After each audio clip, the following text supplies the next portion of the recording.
Alright, so before we get into today's video, I just wanted to let you know that at 100 subscribers, I will be doing a Q&A. So if you have any questions at all, you can let me know down in the comments, and I will put your question or questions down for the Q&A. Now, I'll be doing this Q&A at 100 subscribers, and I'm going to link the first Q&A down below because I'm not going to be answering the same questions. So make sure you check out that Q&A, and if you have a question that I didn't already answer, put it down below, and if you want to, you can check out the video I made on my Q&A, and I'll link that down below as well. But without further ado, let's get into today's video. So here's how this one is going to go. We're going to have a card selected. So let's say we take out this card. Now I'm not going to look at it, but you can. So there's your card. I'm going to put it on top of the deck and we can cut it in. And we can continue cutting the deck as much as we would like. Now, I'm going to show you that all of the cards are face down, so there's no way that I can know where your card is. So as you can see, all of the cards were face down, except the two jokers, so we'll get rid of those. But all we have to do is snap our fingers, and hopefully the 4 of diamonds was your card. That is how to do this card control. If you would like to learn how to do this, be sure to stick around for the tutorial. Alright, so here's how you're going to do the card control. Now there's a few ways you can accomplish this. The first thing I have is the box. You don't need the box, but I just think it comes in handy. And the second thing you're going to need are either, I would recommend 2 jokers, or if you want, you could use 2 ad cards. The only thing is, they have to have the same back as the card back, because when you put these cards into the deck, you don't want them to flash at the sides, okay? So, make sure you just have 2 jokers or ad cards, because you want these to be hidden as much as possible, if that makes sense. So I used the 2 jokers, and here is your only setup. You're going to take your 2 jokers and place these at the bottom of the deck, face up. So now you're just like this. So they are face up like this. I put these into the box, and then you are all set. So you can walk up to your spectator and take the deck out, and if you want to, you can do some false shuffles, but you have to retain the 2 jokers at the bottom and not flash those. Do false cuts or whatever. So I'll leave some videos down below on some false cuts I made, and you can check those out. So the next thing is, you're going to need a card selected, but you don't want to flash the 2 jokers, so you can riffle down the side. Just beware, if they say something near the bottom, you don't want to flash those 2 jokers. You could dribble the cards, just beware when you dribble. Usually those bottom 2 cards will go down first.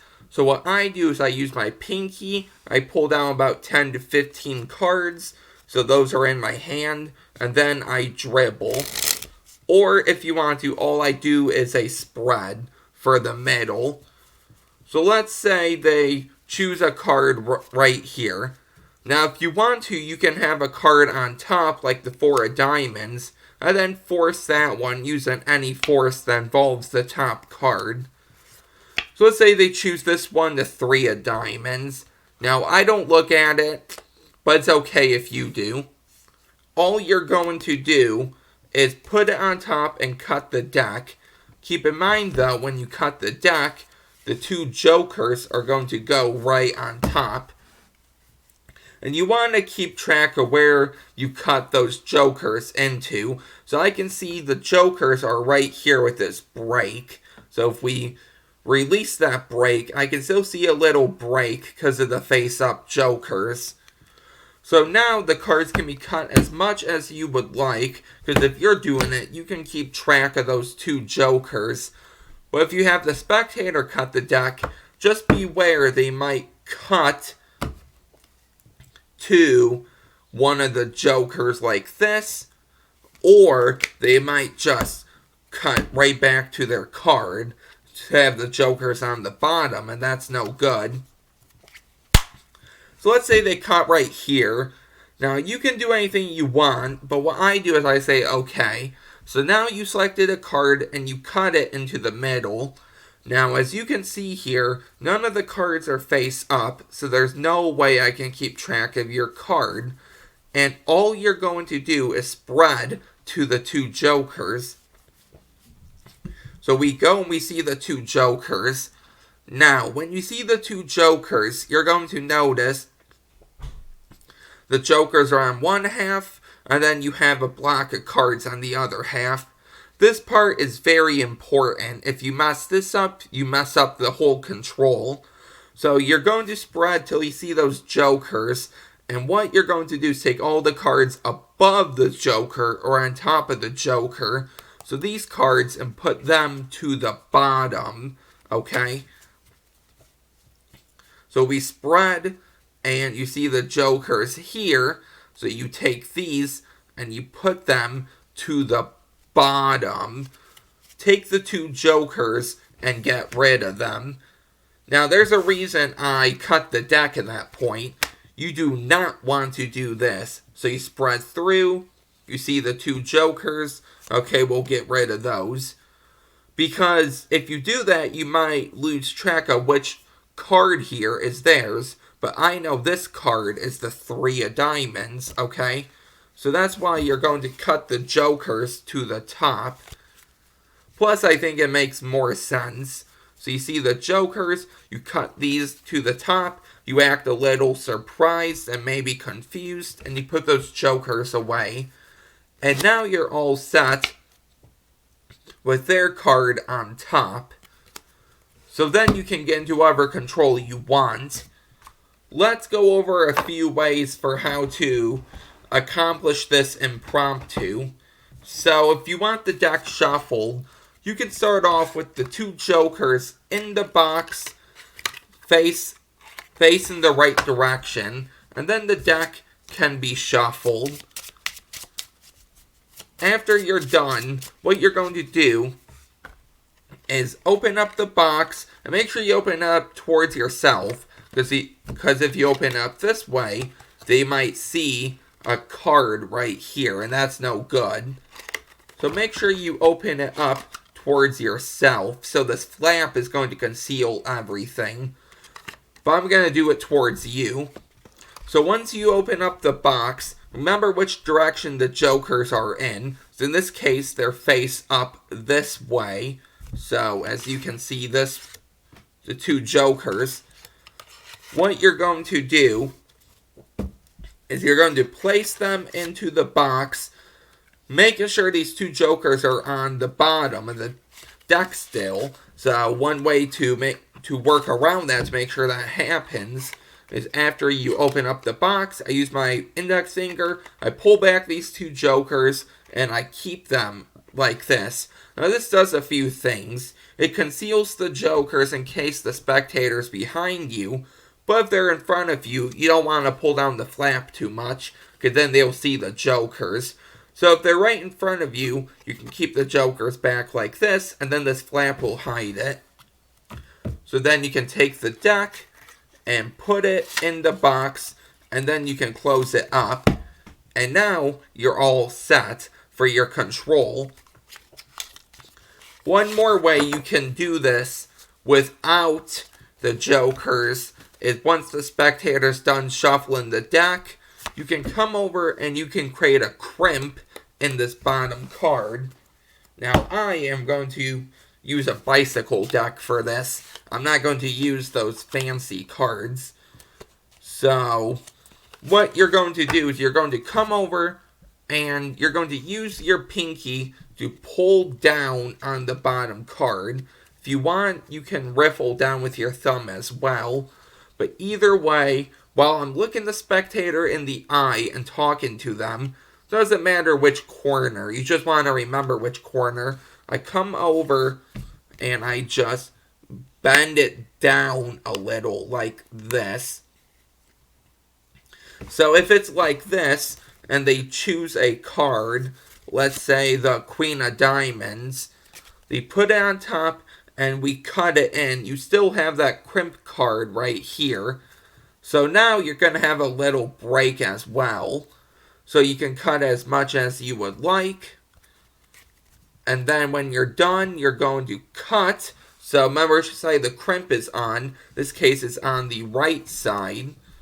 So right here, you're going to make sure you cut that crimp to the bottom. And then the queen is back on top.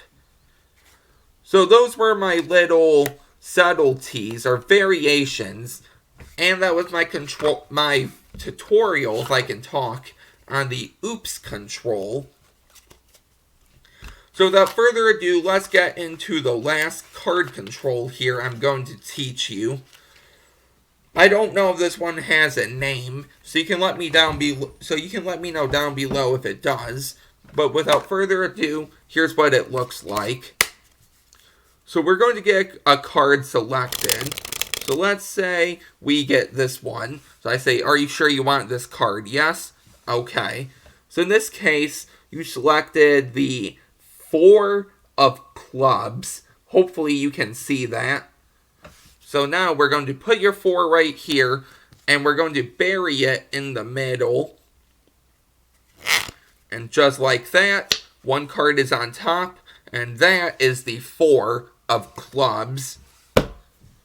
Okay, so this one is similar to a double lift.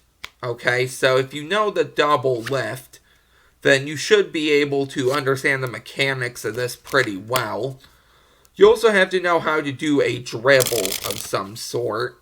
So whether it's this dribble or this dribble, just some sort of dribble. So here's how we're going to do this. We're going to dribble and they're going to say stop. I like them to say stop during the middle, but it doesn't matter. What you're going to do is essentially a card switch in a way. So this is a control card switch, sort of. So you're going to push off the top card with your thumb, but you're going to take the side of your thumb as well and push off that second card, okay? So as you can see, that second card is pushed off.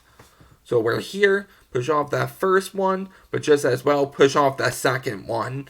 And you want them pretty far off the deck, so about halfway. What you're going to do is when you raise up your hand to show them their card, you're going to pull back the top card. So that's all this is. So they say stop right here. You push off the top card with your thumb. Then I use my side of my thumb. So this side, I push off the second card as well. Like this. When you raise up the cards, when you have the cards about this way to their eye level, you're going to push, or actually pull back the top card and continue raising your hand. And one thing to note is my index finger is on top, and there is a reason why, and my pinky is on the bottom. So we have it just like this, and then like this. And the reason for this is because when you pull back this card, it might go up the deck. So if my finger is there, it's going to get stuck like this, but I can continue pulling it back. So like this, and then like this. So you can line it up well. And if my pinky's on the bottom, when you pull it back, it might flash like that. But if my pinky is there, it doesn't really flash, okay? So make sure you just play around with that. So they said stop here, and you're going to show the 2 of diamonds. So we'll go over that one more time. So they call out stop right here. I'm going to push off the top card, and at the same time use the side of my thumb. So this right here, you push off the second card as well, like this. So you don't want this top card too far off, because it might make it difficult to pull back. So once you're like this, you're going to raise up your hand, and when you're just about this level to the spectator's eye, you're going to pull back this card, and you're going to show this one. And keep note that my index finger is on top and my pinky's on the bottom. So how that would look like is this. You want this card? Okay, so you selected the Jack of Diamonds, and that is the whole switch. So then once you're done with that, you're going to do the same thing essentially. So then you bring your hand back down, and it's just like this. You don't want to end like this, because this card was here and not here, so that might look a little fishy. So when you're done with this, when you're right about here, because if you're here and you do the switch, they're going to see it. So when you're just like this, okay, so just about here, you're going to do the switch. You can put the card on this half, put the rest of the deck on top, and then you're good. But keep in mind that you're going to be talking to the spectator and looking them in the eye the entire time, too. So they're not going to see you do the switch or the force the entire time. So one more time I'll run through that. They say stop. I say, are you sure you want this card? And I do the switch. In this case, the Ace of Spades. So one more time. They said stop here. I put this down, or you can hold it. It's totally up to you. But you're going to push off the 2 cards. Say, are you sure you want this card? This is when I might look them in the eye. And then when you're about to this level, you're going to pull that card back. Show them the Ace of Spades. And then when you're right back to this level, you can push the card back out. And then put this on top or bury it in the middle. It doesn't matter. And then maybe you want to open up this pack and then bury that in the middle as well. But either way, you're now going to have their card on top. So, those were 2 easy controls. Let me know how you like them. Let me know which one's your favorite. And let me know what else you want to see for videos as well. If you haven't entered the Q&A yet, you can leave as many questions as you can like. You can enter on all of the videos until we reach 100 subscribers. Make sure you check out the Q&A video I made so you know all the rules and the guidelines. Make sure you check out the first Q&A video. And I think that's everything. Don't forget to like, comment, subscribe if you're new here. That's it, and I'll see you next time. Bye.